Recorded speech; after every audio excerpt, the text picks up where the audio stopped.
있습니다. 그 자비하심을 우리가 영원토록 어떤 형편이든지 찬양할 수 있기를 바랍니다. 우리 그리스도인 치고 십자가에 대해서 모르는 사람은 아무도 없을 것입니다. 일전에 성지순례를 갔다 올 때도 나무로 된 십자가가 있길래 제가 좀 몇 개를 구입해서 왔어요. 저도 십자가를 좋아합니다. 그래서 제가 앉은 책상에도 걸어놓고 제 방에도 걸어놓고 저희 집 문에도 걸어놓고 같은 십자가를 어쨌든 자주 볼 수 있도록 그렇게 합니다. 여러분들도 십자가를 좋아하십니까?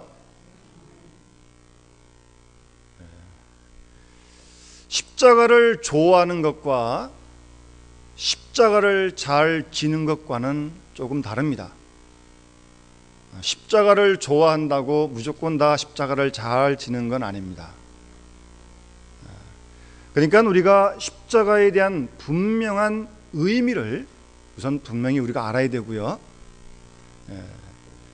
그리고 그 십자가를 주님 말씀대로 잘 지고 우리가 주님을 따라가야 주님을 기쁘시게 드릴 줄로 믿습니다.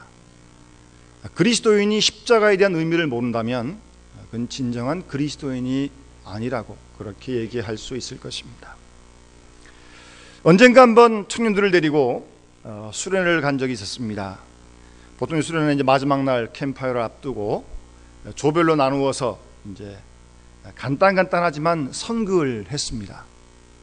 그런데 어떤 조에서 이런 선극을 준비해서 했어요.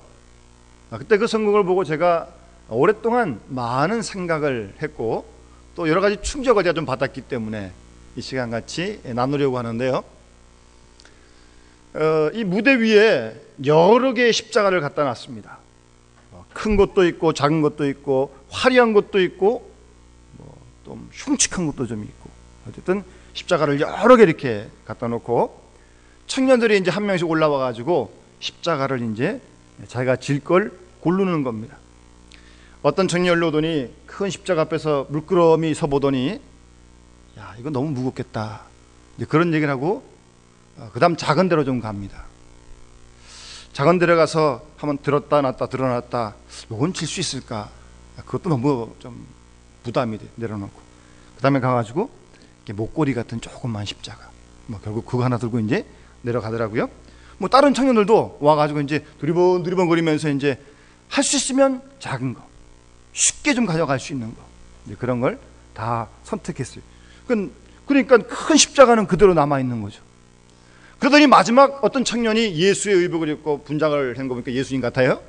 또박또박 이제 올라오더니 그 큰 아무도 지지 않은 무거운 큰 십자가를 지고 가는 그런 어떤 간단한 선극이었습니다. 그 선극이 저에게 여러 가지 많은 것들을 생각하게 해 주었던 기억이 있어서 지금도 기억합니다.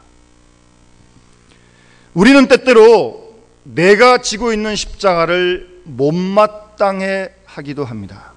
너무 무겁다고요. 내 체질에 맞지 않는다고요. 내 분수에 넘친다고요.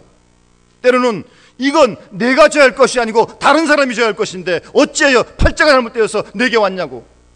이건 분명히 운명적으로 잘못된 것이고 근본적으로 잘못된 것이지 내가 지고 있는 십자가는 분명 내 것이 아니라고 내가 져야 할 것이 아니라고 그렇게 못마땅해하고 부인하는 경우가 많습니다. 그래서 그거 내려놓고 좀 다른 거 가벼운 거 작은 거 아니 솔직히 아무것도 그냥 앉았으면 좋겠다는 그런 마음으로 한평생 살아가고 있는 건 아닌지 우리는 한번 우리 스스로의 모습을 이 시간 주님 앞에서 돌아보아야 할 것입니다. 우선 십자가라고 하는 건요 일단 기본적으로 죽음에 대한 상징이었습니다. 그래서 지금도 서양에 가면 사람이 죽으면 적당히 이렇게 급할 때 묻어놓고 거기다 나무로 딱 만들어가지고 십자가 딱 꽂아놓습니다. 우리는 비석을 세우는데 서양 사람들은 십자가를 꽂아놔요. 그럼 거기가 이 사람이 죽은 시체가 있는 것이다 이제 그런 표시고요. 그런가 하면 십자가를 자비의 상징으로 생각하기도 하죠. 대표적으로 적십자라고 하는 그런 기관은 공산주의 국가 안에도 인정을 해줍니다. 자비의 상징이니까요. 그 다음으로 십자가가 보이면 역시 거기는 교회가 있는 것입니다. 그리스도의 몸된 교회를 여기 있다는 상징으로 십자가를 걸어놓는 거 아니겠습니까? 그런데요, 십자가의 가장 기본적인 원초적인 십자가는요, 예수 그리스도가 우리를 위해 지신 그 십자가가 십자가의 본질인 줄로 믿습니다. 놀라운 기적이요, 하나님의 능력이요, 십자가는 하나님의 지혜입니다. 이 십자가 안에 있는 무궁무진한 뜻을 바로 깨닫기만 하면 거기에 구원이 있고, 거기에 영생이 있고, 거기에 자유함이 있는 것입니다. 예수의 십자가는 속죄를 의미합니다. 그래서 히브리서 전체를 읽어보시면 인류의 대제사장이신 예수 그리스도에 대해서 말씀하고 있는데, 구약의 제사 배경을 잘 배경으로 해서 설명한 말씀인데, 결국 그 제사의 제물이 예수님이 되셨다는 것을 히브리서는 말씀하고 있습니다. 예수 그리스도가 인류의 대제사장으로 당신이 직접 속죄의 제물이 되었다라고 하는 것을 가르치는 것이 히브리서 전체의 말씀입니다. 당신의 피를 가지고 나가서 우리를 위하여 희생된 것, 속죄의 제물이 되신 것, 바로 그것이라는 것을 말씀하고 있는 것입니다. 하나님께서 우리 죄를 용서하기 위해서 죄인을 자녀로, 아들로, 딸로 영접하기 위해서 지불하시는 하나님 자신의 희생에 대한 계시가 바로 십자가입니다.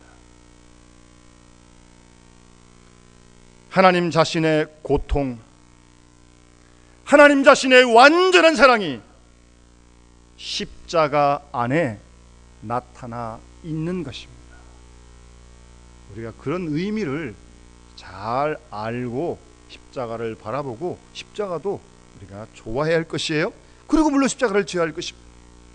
그리고 십자가 안에 이중적으로 하나님의 공의와 사랑이 완전히 이루어지는 그런 결정체가 십자가입니다.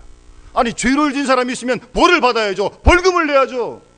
그런 죄인을 그냥 쓱 용서할 수 없어요. 그건 안 되는 겁니다. 공의가 허락지 않는 겁니다. 죄인된 우리 때문에 우리가 벌을 받아 죽어야 되는데 예수님이 대신 죽으셨어요. 하나님의 공의가 이루어졌고요, 동시에 우리를 사랑하셔서 예수 그리스도를 못 박아 죽게 하시기까지 하나님의 아들 예수 그리스도를 이 땅에 보내주신 하나님의 사랑이 십자가에 나타난 것입니다. 사실 이것이 성경이 말하는 총 주제 아니겠습니까? 이제 예수님이 지신 십자가가 있고요, 그 다음에 우리의 십자가, 내 몫에 트인 십자가가 있는 겁니다. 우리의 십자가는 예수님의 십자가처럼 누구를 위하여 대신 지는 그런 성격의 십자가가 아닙니다. 또 예수님의 십자가를 내가 대신 지는 것처럼 착각해서도 안 됩니다. 예수님은 예수님이 져야 할 십자가가 있는 것이고, 우리는 우리가 져야 할 십자가가 있는 것입니다. 우리의 십자가라고 하는 것은 죄인으로서 그리스도를 영접하기 위해서, 죄인된 우리가 하나님의 자녀되기 위해서 우리가 지불해야 할 고통과 손해를 의미하는 것이 우리가 져야 할 십자가입니다. 사실 어찌 보면 이 세상의 불행은 언제나 모든 걸 다 가지려는 욕심에서부터 생기는 겁니다. 그러나 진리라고 하는 건 그렇지 않습니다. 하나님이냐 재물이냐 둘 중에 하나의 선택이지, 둘 다 하나님도 좋고 재물도 좋고 그런 건 없습니다. 그렇게 되지 않습니다. 이런 재미난 얘기가 있어요. 어떤 사람이 술을 좋아하는 사람한테 당신은 술을 먹겠어, 떡을 먹겠어, 밥을 먹겠어 물었더니 이 술꾼이 말입니다. 술에다가 밥을 말아가지고 안주로 떡을 먹겠답니다. 그런 욕심스러운 사람이 어디 있습니까? 그건 안 되는 겁니다. 그건 안 되는 일이에요. 어느 것 하나를 선택해야 합니다.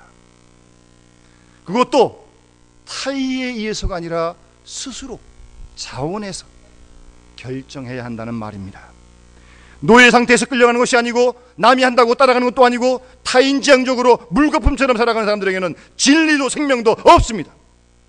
스스로 하나를 분명하게 선택해야 합니다. 그쪽을 선택하면 남은 것들은 다 버려야 하는 거예요. 버리는 아픔이 있어야 한다는 말입니다. 옛날에 어떤 부모님이 딸한테 아버지는 이쪽 사람에게 시집가라 그러고 어머니는 또 이쪽에 시집가라 그러니까 딸이 생각도 못해. 그러면 오늘은 동쪽인 사람 가서 밥을 먹고 밤에는 서쪽인 사람 가서 자면 되지 않냐고. 이제 그래서 나온 말이 동가식 서가숙이라는 말입니다. 예. 그렇게 해도 되겠습니까? 안 되는 거죠, 그건요. 여러분, 젊은 사람들이 이렇게 서로 이렇게 만나서 사귀다가 이제 결혼을 하잖아요. 근데 가끔 보면 딱 결정을 해야 할 순간에 꼭 두 사람, 세 사람 이렇게 딱 후보가 같이 나올 때가 좀 덜어 있잖아요. 그러다 보면 좀 헷갈릴 수 있죠. 야, 이 사람일지 이 사람일지 말입니다. 이 사람도 좋은 점이 있고 이 사람 좋은 점이 있고. 여러분, 그렇다고 한 사람이 한 사람하고 결혼하는 거지 두 사람, 세 사람하고 결혼할 수 있습니까? 안 되는 거죠. 그 사람 중에 한 사람을 택하면 다른 사람은 포기해야 되는 거예요. 좀 아까울 수 있겠지만 포기해야죠. 어떻게 둘 다, 셋 다 가지겠습니까? 그럴 수는 없습니다.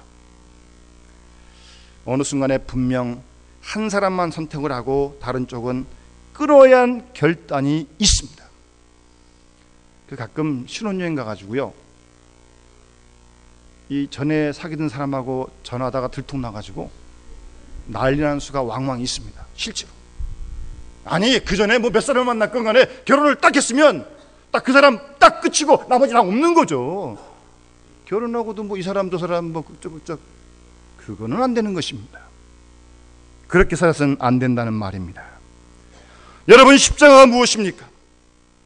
참 진리를 찾기 위하여 거짓을 버리고 참 사랑을 위하여 여타의 모든 것들을 다 끊어버리는 아픔이 바로 십자가인 것입니다.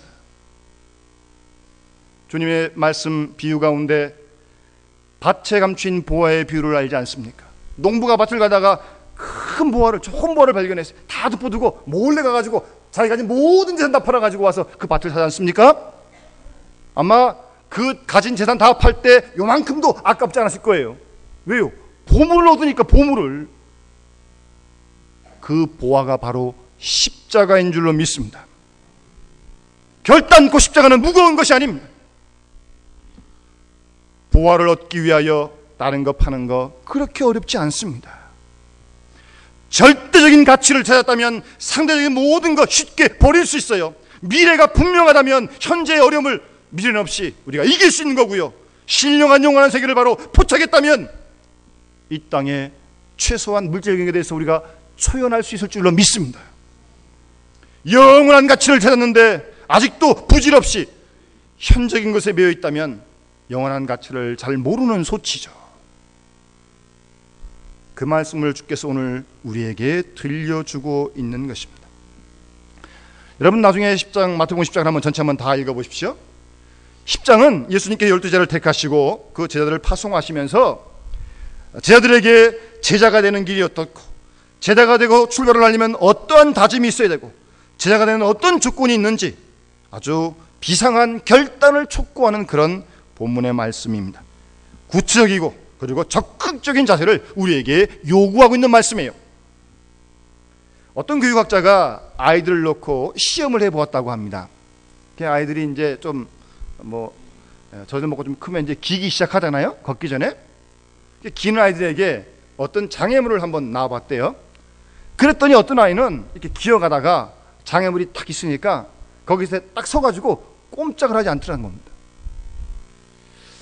이런 아이는 체념형입니다. 체념형. 평생 그렇게 살더래요. 두 번째 아이는 기어가다가 장애물이 딱 만나니까 옆으로 딱 피해가지고 돌아갑니다. 이런 형은 도피형. 세 번째 아이는요, 장애물이 딱 나타나니까 밀어버려요. 밀어버리고 자기 갈 길을 가는 겁니다. 아주 진취적이고요. 결국 그런 아이가 쓸만한 아이가 되더라는 겁니다. 여러분, 장애물이 있다고 거기 앉아서 팔자 타령, 신세 타령 하겠습니까? 그렇다고 그걸 비껴가겠다고 비겁하게 이리저리 피하겠습니까? 아니에요. 정면 대결을 하라고 하는 주님의 말씀입니다. 주님께서 바로 그것을 제자들에게 요구하시는 말씀이에요. 무엇이 중요한지 우선순위를 분명히 하라는 거예요. 그리고 주님을 따르라고 제자가 되라는 말씀입니다. 그래서 오늘 어찌 보면 이 본문은 좀 사실 어려운 말씀이기도 하고 동시에 좀 부담이 되는 말씀이기도 해요. 아니, 예수님이 세상에 화평을 주러 온 줄 생각하느냐? 생각지 말아라. 화평이 아니고 검을 주러 왔다. 이거 좀 보통 예수님의 그 모습과는 좀 다른 모습 같잖아요. 그리고 원수가 집안 식구다? 큰일이잖아요. 그러면서 점점 더 구체적으로 아비나 어미를 나보다 더 사랑하는 자는 나에게 합당치 않고, 아들이나 딸도 나보다 더 사랑하는 자 그것도 합당치 않고, 자기 십자가를 지고 따르지 않는 자 그 사람도 합당치 않다. 아주 불합격한 사람 세 사람을 구체적으로 지금 열거하고 있는 말씀이에요. 세상을 너무 쉽게 안일하게 보지 말라는 말씀입니다. 화평, 안일, 평안, 무사, 그런 것만 기대하지 말라는 말씀입니다. 그런 것을 위해 주님이 오셨다, 그것이 아니란 말씀입니다. 가끔 독재자들은 평안, 번영, 자유, 안일을 주겠다가 역사합니다만 독재자가 그걸 준 사람은 아무도 없습니다. 예수님은 검을 주러 왔다. 검을 주러 왔다. 무슨 말씀입니까? 칼 가지고 싸우는 거 아닙니까? 전쟁하는 거 아니에요? 전쟁 상황을 말씀하시는 거예요. 뭐 늘 그런 건 물론 아니지만 어떤 결정적인 순간에 이런 전쟁 상황 같은 그런 긴급한, 긴박한 그런 상황이 온다는 말씀입니다. 가정에 대해서도 가정의 화목을 말합니다. 가정의 평화, 가정이 잘 되는 거, 자녀들이 잘 되는 거, 물론 그거 열심히 구합니다만 주님을 따르는 일에, 주의 뜻을 이루는 일에 혹시 그러한 가정의 일들이 방해가 된다면 분명히 그런 것들을 버릴 수 있어야, 포기할 수 있어야 주님의 제자가 될 수 있다는 말씀이고, 심지어는 자기 목숨도 미워야 된다는 거예요. 39절 말씀에 자기 목숨을 얻는 자는 잃을 것이요 나를 위하여 자기 목숨을 잃는 자는 얻으리라고 말씀하지 않습니까? 현세, 출세, 세속적인 것, 욕망 다 잊어버려라. 그런 것 포기해야 주님의 참 제자가 될 수 있다는 말씀입니다. 사실 이 말씀을 조금 다른 각도에서 접근을 해보면 결국 사랑의 문제를 말씀하시는 거예요. 자녀, 아들, 딸, 부모 다 중요하죠. 그런데 주님을 사랑하는 것보다 더해서는 안 된다는 말이에요. 물론 자기도 어느 정도 우리 사랑해야죠. 그러나 주님을 사랑하는 것보다 자기를 더 사랑해서는 안 된다는 말입니다. 여러분, 하나님을 사랑하면서 하나님 사랑도 좋고 재물 사랑도 좋고, 하나님 사랑하면서 하나님도 좋고 세상도 좋고, 그럴 수는 없다는 말이에요. 하나님을 최고로, 주님을 최고로 사랑하고 그 다음에 주님을 사랑하려면 버릴 것이 많이 있습니다. 주님을 더욱더 아가페적으로 사랑할수록 버릴 수밖에 없습니다. 참 사랑을 위해서는 자기의 사랑, 자기의 명예, 자기의 지혜, 자기의 판단, 모든 인간적인 것 다 버려야 합니다. 미련 없이 버려야 합니다. 그리고야 예수님의 제자가 될 수 있다는 말씀이에요. 바로 그것이, 그렇게 버리는 것이 자기 십자가를 지는 겁니다. 그게 자기 십자가의 의미예요. 그런 십자가 지지 않고 나를 쫓는 사람 내게 합당치 않다. 주님이 그렇게 지금 말씀하고 계신 것입니다. 내 몫에 태인 십자가입니다. 누구에게나 다 있습니다. 그걸 지고 주님을 따르는 말씀이에요. 요즘도 보게 되면 가끔씩 사회의 어떤 단체들에서 지도부에서 부정한 일을 하고 불복을 해가지고 어려움을 겪는 소식을 우리가 접하는데요. 말은 뼈를 까는 아픔을 어떻게 하자는 등 말은 하지만 말만 하는 거예요. 말만. 자신은 요만큼도 흔히 안 불라 그러는 거예요. 그러니까 무슨 개혁이 일어나겠습니까? 어림도 없는 거죠. 정말로 자기 십자가를 지는 아픔과 고통 없이는 어떠한 개혁도 일어나지 않습니다. 교회도 마찬가지입니다. 모두에게 좋게요? 그럴 수는 없습니다. 주님은 포기를 요구하시는 것입니다. 그것도 주를 위해 큰 주님을 사랑하는 마음으로 버리는 희생을 요구하시는 거예요. 그런 것들을 미워해야 한다고, 미워한다는 의미는 그런 감정적인 의미보다는 바로 그런 의미예요. 주님보다도 사랑해서는 안 된다는 말씀이지 감정적인 그런 문제가 아닙니다. 덜 사랑해야 된다는 말이 주님보다는. 그러한 전쟁 상황을 말씀하시는 것 우리가 잊지 말아야 합니다. 여러분, 우리가 복음서를 보게 되면 어떤 율법사가 예수님을 찾아와서 예수님 어떻게 영생을 얻겠습니까? 라고 묻지 않습니까? 그것까지는 아주 좋았어요. 영생에 대한 관심 있는 거 아주 훌륭합니다. 그런데 주님께서 너 가진 거 다 팔아가지고 가난한 사람에게 주라. 이 율법사가 좀 가진 게 있었던 것 같아요. 근심하며 그냥 돌아갑니다. 근심하며 돌아갔다고 성경은 말합니다. 재산이 목이에요. 어차피 버려야 하고 어차피 놓고 가야 하는 거 아닙니까? 그것 때문에 결국 자기 십자가를 지지 못했다면 참으로 그 율법사 안타까운 사람이에요. 여러분, 전쟁이라는 게 뭡니까? 여기 어르신들은 전쟁을 다 직접 겪어보신 분들이 계실 텐데, 전쟁 때는요, 잘 산다 못 산다 별로 그런 거 의미 없어요. 가족들이 생각이 난다 안 난다 지금 그런 것도 내가 죽느냐 사느냐 지금 그런 문제인데 무슨 아주 긴박한 상황 아닙니까? 바로 그러한 때가 올 것이라고 주님은 예견하시고 오늘 이 급박한 말씀까지 하시는 거 아니겠습니까? 실제로 기독교를 보게 되면 스데반서부터 많은 사람들이 순교하지 않습니까? 사실 오늘 본문은 그런 순교 상황을 염두에 두고 주님이 하신 말씀인 줄로 압니다. 순교자가 순교라고 하는데 가족 생각하고 아내 사랑하고 자녀 생각하고 부모님 생각하고 그래서는 순교할 수가 없죠. 사실 우리가 잘 모르는 얘기인데 우리 순교자 주기철 목사님도요, 그 사모님이 두 번째 사모님이셨는데 여러 번 옥에 왔다 갔다 하지 않으셨어요? 그 옥에 있는 게 목사님이 좀 안타까우니까 장로님들이 어떻게 좀 해서 이제 좀 나오도록 해서 목사님이 집에 딱 오시니까 그 사모님은 재혼을 하셨는데 돌아가셔서 자기가 낳지 않은 자녀들도 있고 사실 어려운 상황이죠. 그런데 종목사님이 딱 집에 오시니까 목사님 어떻게 오셨냐고. 오히려 그 사모님이 훨씬 더 순교하는 일에 더 도와주고 힘이 됐다는 그런 얘기. 영화 같은 잘 안 나온 얘기입니다만 어쨌든 아주 그 사모님이 더 훌륭한 분이세요. 목사님이 왜 여기 오셨냐고. 오히려 그렇게 말씀하셨다고 합니다. 순교 상황에서는 이런 모든 우리 주변적인 것들이 다 원수가 될 수 있다는 말입니다. 그때 가족이 원수가 될 수 있다는 그런 말씀이에요. 가족이 내 출세의 길을 막는다 그런 말 아닙니다. 내가 주님께 가는 길, 순교 상황에서 가정이 원수이다 그런 말입니다. 여러분, 주님이 십자가를 지신 모습을 다시 한번 구체적으로 한번 우리가 봅시다.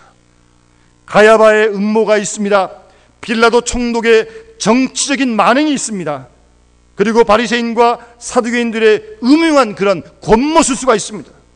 거기에 믿었던 제자 가룟 유다의 배반도 있습니다. 이런 것처럼 해가면 정말 주님이 생각이 많이 복잡하셨을 것 같아요. 그런데 주님께서는 이 복잡한 문제에 대해서 아주 간단하게 말씀하십니다. 요한복음 18장 11절 말씀에 아버지께서 주신 잔을 내가 마시지 않겠느냐. 이런저런 복잡한 환경 이유 다 많은데 하나님 아버지께서 주신 잔을 내가 마시지 않겠느냐. 주님께서 겟세마네 동산에서 밤새 기도하시고 얻은 하나님의 응답입니다. 하나님께서 아버지께서 나에게 주신 잔이라면 내가 사랑하는 마음으로 감사한 마음으로 받겠습니다. 그런 말씀 아니에요?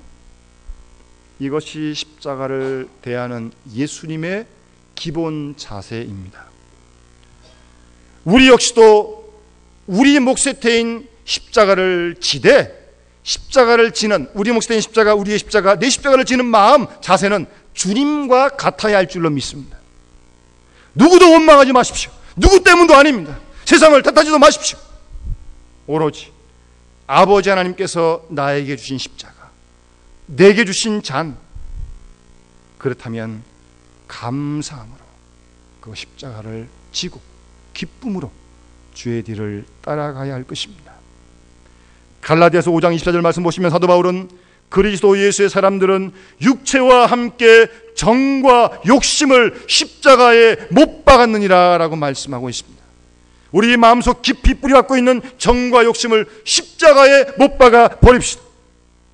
그래야 주님을 만날 수 있습니다. 그래야 주님께서 나와 함께 하시는 것을 경험할 수 있습니다. 우리의 모든 근심은 십자가를 어쩌면 안 지겠다는 데 있는 것입니다. 십자가가 나에게서 비켜가기만을 바라는 것이 우리의 근심의 주던 원인입니다. 그래도 저도 조그만 십자가, 그저 목걸이 같은 십자가, 그런 십자가를 생각하는 한 주님의 참 구원의 능력은 우리가 경험하지 못할 것입니다. 우리의 마음을 새롭게 합시다. 내 몫에 태인 십자가, 이것을 주님이 나에게 주셨다면, 이 십자가를 내가 지는 게 주님의 뜻이라면 우리가 그 내 몫에 태인 십자가를 지고 감사한 마음으로 찬송하며 주를 따라갈 수 있기를 바랍니다. 그때 주께서 우리와 함께 하실 것이고요, 주의 능력이 우리 가운데 나타날 것이고요, 성령께서 우리를 붙들어 주시고 우리의 영혼이 무한한 자유함을 누리며 하나님의 신비한 능력을 체험하게 될 줄로 믿습니다. 이런 은혜가 우리 모두에게 함께 할 수 있기를 주의 이름으로 축원합니다. 기도하겠습니다. 사랑의 아버지 하나님, 오늘 사순절 세 번째 주일을 당하여 십자가의 크신 사랑을 기억하며 감사하며 주 앞에 나와 예배할 수 있도록 인도해 주시니 감사를 드립니다. 주님은 우리를 사랑하여서 또 그리고 우리를 구원코자 하시는 하나님의 거룩하신 뜻을 이루기 위해서 주님의 십자가를 기꺼이 지셨는데, 그러면서 주님은 주님을 사랑하라고 말씀하시며 자기 십자가를 지고 나를 따르라고 말씀하셨건만, 우리는 할 수만 있으면 쉽게, 할 수만 있으면 좀 편안하게 예수를 믿어보려고 생각했던 저희들의 어리석음을 주님 용서하여 주시옵소서. 주를 위해, 교회를 위해 나에게 주어진 십자가 앞에 믿음으로 대처하지 못하고 불평하고 원망하고 짜증냈던 저희들의 믿음 없음을 주님 용서하여 주시옵소서. 주님, 주님을 사랑하며 주님이 우리를 위해 십자가를 대신 지셨듯 우리도 우리 몫에 태인 십자가를 우리 한 사람 한 사람 기꺼이 지고 주님의 뒤를 따라가는 가운데 주님의 능력과 그리고 성령의 위로함과 주님의 신실한 이끌림들이 되어진 놀라운 축복을 우리 모두에게 더하여 주시옵소서. 주 예수 그리스도의 이름으로 간절히 기도드리옵나이다. 아멘.